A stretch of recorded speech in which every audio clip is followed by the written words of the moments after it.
Hi, I'm Dr. Terrence Lee. We're going to talk about how to get pregnant. Now, when you ask that question to the average high school kid, you're probably going to be greeted with some giggling and an answer of, well, it's obvious. The way to get pregnant is to just have sex, and that's where babies come from. Well, that is true for 5 out of 6 couples. For them, it just happens naturally, pretty easily. But for 1 out of 6 couples, sadly, that's not the case.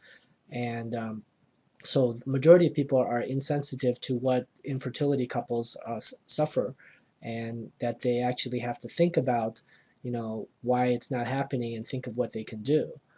So let's um, let's start by answering this question. Let me ask you this. What are the different ways to get pregnant? You can think about that.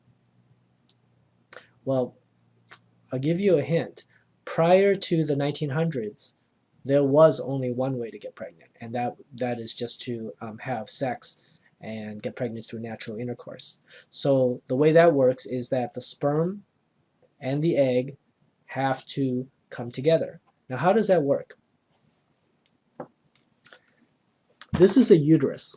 Okay, this is a model of a uterus. It's a fairly abnormal uterus. There are a few fibroids in it and all that, but it will serve nicely for this demonstration.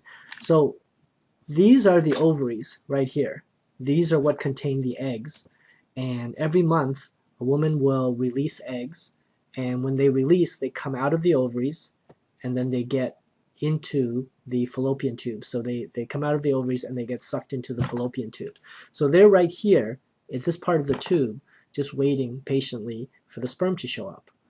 Then, at the time of sexual intercourse, sperm are deposited right here in the vagina, and some of them will make their way up to here. Now, how does this work? Well, when the sperm are deposited here in the vagina, 99% of it is wasted. It will just leak out, or it will the sperm will die in the environment of the vagina. The vagina is not very friendly to the sperm. It's an acidic environment. Sperm don't live very well in the vagina.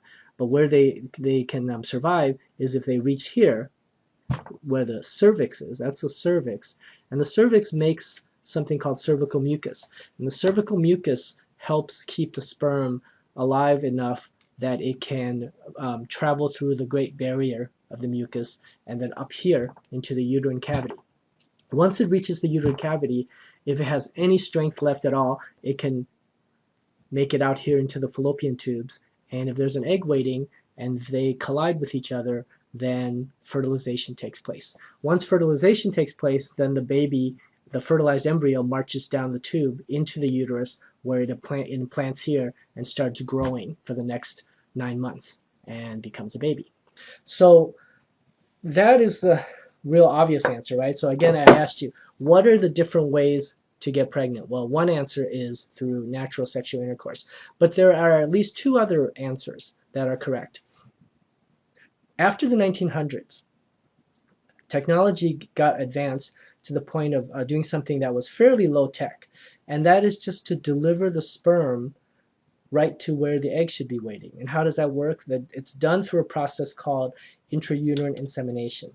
So here we have a syringe. So a syringe can be used to hold liquid. In this case, we can put processed sperm inside the syringe. So we never inseminate raw sperm because there are substances in the ejaculated sperm that can cause a lot of painful contractions in the uterus. And there are also some substances that we would prefer not to be in there, such as bacteria or dead sperm or blood cells and things like that. So what we do is we take the raw sperm and we process it in the laboratory until we have a very clean sample. And we also do certain methods to separate the best sperm from all the bad ones. So we end up with a fairly good sample of good sperm here in a syringe, and then what we do is we attach it to a catheter. So this catheter then is used right here to pass through the vagina, and then it passes into the cervix, and then the sperm are injected right into the uterine cavity. Once it's injected into the uterine cavity, this model right here is not anatomically accurate because it shows all this space. But in reality, the uterus, instead of being like a space like my hand, it's more like a closed fist. So this cavity is really just a virtual space. So once you inject fluid in there, there's no room for it to go anywhere other than out into the tubes. Okay, well, a little bit will leak out back this way, but most of it will go out into the tubes to where the sperm is. So this is a very simple technique. This is something that they could have probably done in medieval times with, like a reed or something like that, and just, made up a way to do intrauterine insemination. And so that's another way to get pregnant. Now this way is better in that the sperm gets a lot closer to where it's supposed to go. Most people who can get pregnant with intrauterine insemination can also get pregnant naturally, but the odds are just better with the insemination because there's so many more sperm that get to where it needs to go, as opposed to just having a few, sperm make it. Okay? There's one more way. Ever since the late 1970s, there was a way where the eggs are physically taken out of the body. Okay, they're taken out of the body and brought into the laboratory. Then in the laboratory, under a microscope, the sperm are injected directly into the egg. And this, sometimes it's injected into the egg. Sometimes the sperm are sort of just sprinkled on top of the eggs. But in either case, in the laboratory, fertilization takes place. And once the fertilized embryos have been created, then we watch them to see which ones look like they're growing the healthiest. Then we select the best ones, and then we take those and we go through the cervix and transfer the embryos into the uterus, and we want them to implant there. Okay. In fact, we can even do fancier stuff like take part of the embryos and do a genetic analysis, so we can see which ones are have the normal number of chromosomes. We can see which will become boys, which will become girls, things like that. So the answer to my question of how to get pregnant, there are essentially three ways. That is through natural intercourse, through intrauterine insemination, which is the low-tech approach, and through in vitro fertilization, which is the high-tech approach. Okay, so how does that help you, right? So you are now faced with a situation where you want to get pregnant and you haven't gotten pregnant, and you greatly prefer to get pregnant naturally, right? But I mean, who wouldn't? We all would want to get pregnant in the way that's the most non-invasive, the least expensive, and the easiest. And that's just, through natural means. However, what happens if the natural means don't work? If the natural means don't work, then you have two choices. One is just to be patient and keep trying until it finally happens.